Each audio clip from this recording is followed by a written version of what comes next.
क्या आपने कभी महसूस किया है कि आप किसी ऐसे इंसान के साथ रह रहे हैं जो शरीर से आपके सामने है लेकिन दिमाग और भावनाओं से कहीं और खोया हुआ है? और सबसे डरावना सवाल, अगर आज आपने समस्या को गंभीरता से नहीं लिया तो क्या आप तैयार हैं उस दिन के लिए जब यह लत हिंसा, बीमारी या अलगाव में बदल सकती है? अगर इन सवालों ने आपको असहज कर दिया है तो यह वीडियो सिर्फ आपके लिए है।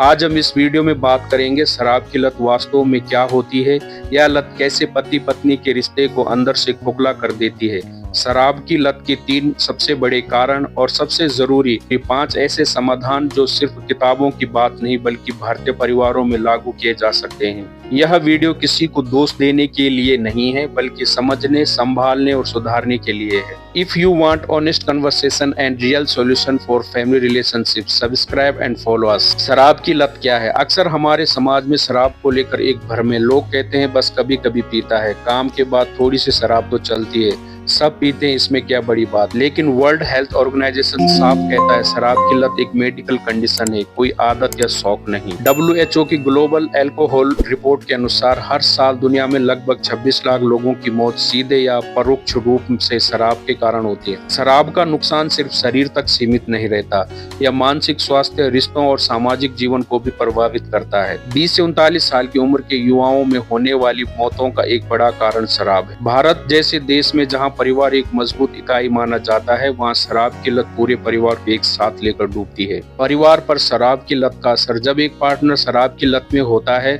घर का माहौल अस्थिर हो जाता है, बातचीत कम और झगड़े ज्यादा हो जाते हैं, आर्थिक समस्याएं बढ़ती है, बच्चों के मन में डर, गुस्सा और असुरक्षा पैदा होती है, दूसरा पार्टनर धीरे धीरे भावनात्मक रूप से टूटने लगता है। यह सिर्फ एक व्यक्ति की समस्या नहीं रहती, यह पूरा पारिवारिक संकट बन जाता है। शराब की लत के मुख्य 3 कारण हैं। अब समझते हैं कि आखिर कोई व्यक्ति शराब की लत में क्यों फंसता है। भारत में अधिकतर लोग अपने दर्द को शब्दों में नहीं, शराब के गिलास में डाल देते हैं। नौकरी का दबाव, आर्थिक चिंता, रिश्तों में असफलता, बचपन के अधूरे घाव। शराब एक टेम्पररी एस्केप देती है लेकिन यही अस्थायी रहता है, धीरे धीरे स्थायी लत बन जाती है। जैसे कि किताब in the realm of hungry ghost में लिखा गया है, addiction is not a choice, it is an attempt to escape pain. जैसा कि किताब in the realm of hungry ghost में लिखा गया है, addiction is not a choice, it is an attempt to escape pain. दूसरा कारण है सामाजिक स्वीकृति और गलत असम्मानीयकरण। भारत में शराब के लिए एक अजीब विरोधाभास है। एक तरफ इसे गलत कहा जाता है, दूसरी तरफ पार्टियों, शादियों और ऑफिस कल्चर में इसे नॉर्मल बना दिया जाता है। ना पिए तो बोरिंग है, मर्द है तो पिएगा, थोड़ी पीने से कुछ नहीं होता। यही सोच धीरे धीरे लत की जमीन तैयार करती है। तीसरा कारण है जैविक और दिमागी असर। शराब दिमाग के उस हिस्से पर असर डालती है जो डिसीजन मेकिंग और सेल्फ कंट्रोल से जुड़ा होता है। WHO के अनुसार शराब डोपामाइन सिस्टम को प्रभावित करती है। बार बार सेवन से दिमाग को उसकी आदत पड़ती है और फिर व्यक्ति चाहकर भी छोड़ नहीं पाता।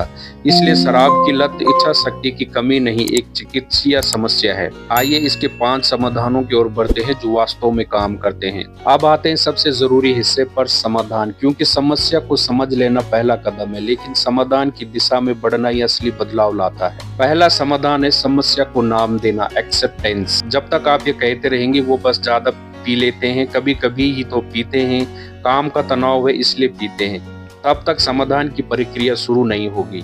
क्योंकि समस्या को छोटा बताकर हम असल सच्चाई से आंख चुराते रहते हैं। यह मानना बेहद जरूरी है, मेरे पार्टनर को शराब की लत है। यह किसी को बदनाम करना नहीं है, यह किसी पर आरोप लगाना भी नहीं है, यह सिर्फ और सिर्फ सच्चाई की स्वीकारोक्ति है। और याद रखिए, स्वीकार करना कमजोरी नहीं बल्कि बदलाव की सबसे मजबूत शुरुआत है।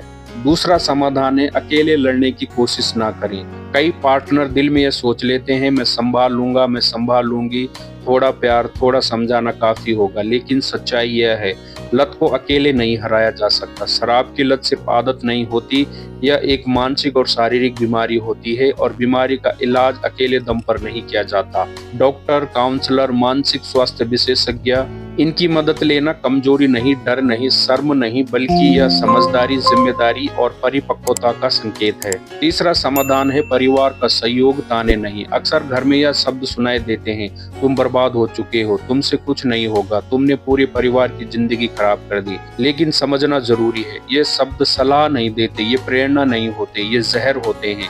ये शब्द व्यक्ति को सुधारने की बजाय और ज्यादा टूटने पर मजबूर करते हैं। इसकी वजह जरूरी है कि स्पष्ट सीमाएं बनाई जाएं।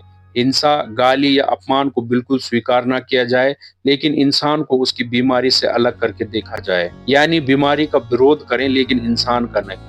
चौथा समाधान है डी एडिक्शन और रिहेब सपोर्ट। भारत में आज पहले से कहीं ज्यादा सरकारी और निजी डी एडिक्शन सेंटर उपलब्ध हैं। ये सिर्फ पीना छुड़ाने की जगह नहीं होते, बल्कि पूरी रिकवरी की प्रक्रिया होते हैं। इनमें शामिल होता है डिटॉक्सिफिकेशन, शरीर से शराब का असर निकालना, थेरेपी, दिमाग और भावनाओं पर काम करना, ग्रुप सपोर्ट, यह समझना कि आप अकेले नहीं हैं। ये तरीके लत को वैज्ञानिक और मानवीय दोनों स्तरों पर संभालते हैं और सही मार्गदर्शन के साथ रिकवरी संभव हो पाती है। पांचवा समाधान है पूरे परिवार की हीलिंग।